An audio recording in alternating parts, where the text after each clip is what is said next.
મા બાપે સંસ્કાર આપ્યા છે કે આવું વાય માતા પિતાની પાછળ આવું જેને કરતા આવડે છે ને, આ વૃદ્ધા આશ્રમ ખોલવા પડ્યા, કપાતર પરજા થઈને એમાં વૃદ્ધા આશ્રમ ખોલવા પડ્યા.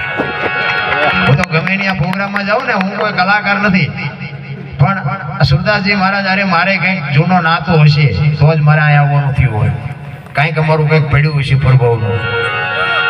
પણ હું તો ગમે ત્યાં પ્રોગ્રામમાં જાઉં તો મારી ભલામણ એક જ હોય છે કે વ્યસનથી થોડાક આઘા રહ્યો, મા બાપની સેવા કરો અને કુટુંબ પરિવારમાં એકતા રાખો. હું કોઈ નથી કહેતો માંડવા નાખો ને સપ્તાહયું કરો ને પૂન કરો ને દાન કરો ને મંદિર કરો, એ બધું જીમ છે, એ બધું બરોબર છે. મા બાપ રોટલા વગરના આશે લાખો રૂપિયા દાન કરો ને બાપુ, ક્યાંય ચોપડે ચડે તો તમારો ગુલામ થઈ જાવ, લખી લેજો. માન બાપ જેવા ભગવાન આ દુનિયામાં ક્યાંય છે ને, એમાં માં મોટે બોલો માં, એ હાથે નાનપણ હાંભળે, એ મલક બધાની મજા પછી કડવી લાગે કાગડા.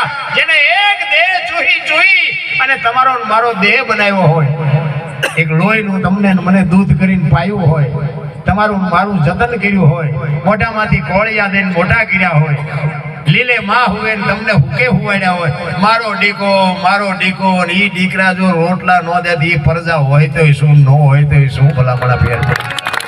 માન બાપ જેવા ભગવાન આ દુનિયામાં ક્યાંય નથી, અને કોઈને ભગવાન મળ્યો નથી. ખોટી વાત કોઈ કહેતું હોય તો મને ભલે કોઈ ફડાકે દેવો હોય દઈ દે.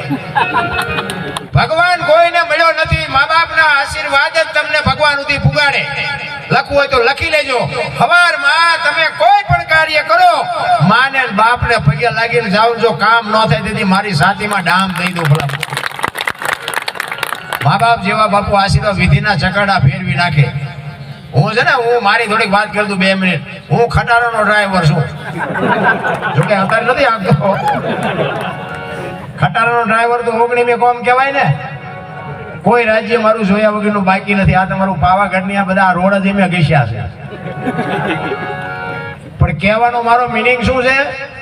કોઈ રાજ્ય જોયા વગરનું બાકી નથી. પણ કોઈ એમ કે ને કે દરબારે દારૂ પીધો તો, પરમાટી ખાધી હતી, ચોરી કરી દીધી, 5 લાખની શરત મારીને આવજો, મારી બાપુ પુરવાર કરી દઈશું. એમ ખુમારી હોવી જોઈએ. મારા મા બાપ કોણ, મારો ગુરુ કોણ, મારું કુળ કયું, આની ખાનદાની ન હોય તો મરી જવાય. નકે દારૂ ખાનારા ખવડાવનારા મન નહીં મળ્યા હોય. મેં મારો દેહ નથી અપડાવ્યો હજી. આ સુધી પૂગ્યો છું ને, આ સાહેબ અહીં બેઠા છો અત્યારે બધા ભલે સાહેબ કરતા છે ભાઈ, કે આ પગવામાં એમને લોટાના સણ્યા સાહેબ. સિકંદર બજારમાં 500 ઘોડાનો રસાલો લઈને નીકળ્યો ને, અને આ ફૂટપાથ ઉપર એક ફકીર ઊભો હતો. ફકીર સામે નજર ગઈ ને, રસાલાનું ગોરખ આવી અને સિકંદર જાય છે ફકીર પાસે. ફકીરને કહે છે, એ ફકીર કઈક માઈક તને મોજ આવી, માઈક હું તારી મોજ ઉપર બાપુ ફિદા થઈ ગયો. એક ધોતડી પહેરી છે, પાણાનું ઓશીકું કર્યું, પગ ઉપર પગ ચડાવીને બીડી ટેકાવીને બાપુ હૂતો હતો. સિકંદર કહે છે કે માઈક તને મોજ આવે, અને સિકંદર સામે આમ આંખ ઉગાડી અને ફકીર શું કહે છે કે મારે કાંઈ જોતું નથી, જ્યાં જાતા અહીંયા જાઓ. સિકંદરને પરસ્યો વળી ગયો કે મારો દીકરો કાંઈ છે નહીં, ભાઈડો કાંઈ માગતો નથી. ઈ કે હું સિકંદર છું, તને મોજ આવી માઈક? ઈ કે મેં ક્યાં પૂછ્યું તમે કોણ છો? હું ટેસ્ટથી બીડી પીવું છું, પીવાય દો ને, તમે જાતા હો અહીંયા જાઓ ને. બાપુ એની મોજ કેવી છે, એની ફકીરી કેવી છે, એની મસ્તી કેવી છે. સિકંદર ને એમ છે કે આ જો અત્યારે દિલ્હીનું રાજ માગે તો રાજ લખી દઉં, પણ ભાઈડો અકારો છો. એકતા છે, માઇકુના મધપુડાની એકતા છે એટલે તમને ભગાડે છે. અને આ કુતરા કાગડા ને આપણી ઘોડે વનવીને રખડે છે. ભેગા થઈ જાવ મજા છે, ભેગા થવાની વાત છે. એકતાની જરૂર છે. કહેવાનો મારો અર્થ, એક કઠિયારો ગોળા ટીપાવી નીકળ્યો ને, એટલે જંગલના ઝાડવા રોવા માંડ્યા. એટલે ઝાડવા, નાના ઝાડવા રોતા હતા, મોટા ઝાડવાએ કીધું એટલે કે હું કામ રોવો છું? એ કે ઓલો કઠિયારો કુવાડા ટીપાવીને ગયો ને, કે વહેલો મોડો આપણને કાપી નાખશે. મોટા ઝાડવા હતા ને બહુ સરસ જવાબ આપ્યો. એ કે કઠિયારાની તાકાત નથી, કુવાડાની તાકાત નથી, પણ મારી પાસે હાથ આપણા આય છે, જોઈજો. મારી બાપુ લાગણી ખરેખર સલામ કરું છું, વંદન કરું છું.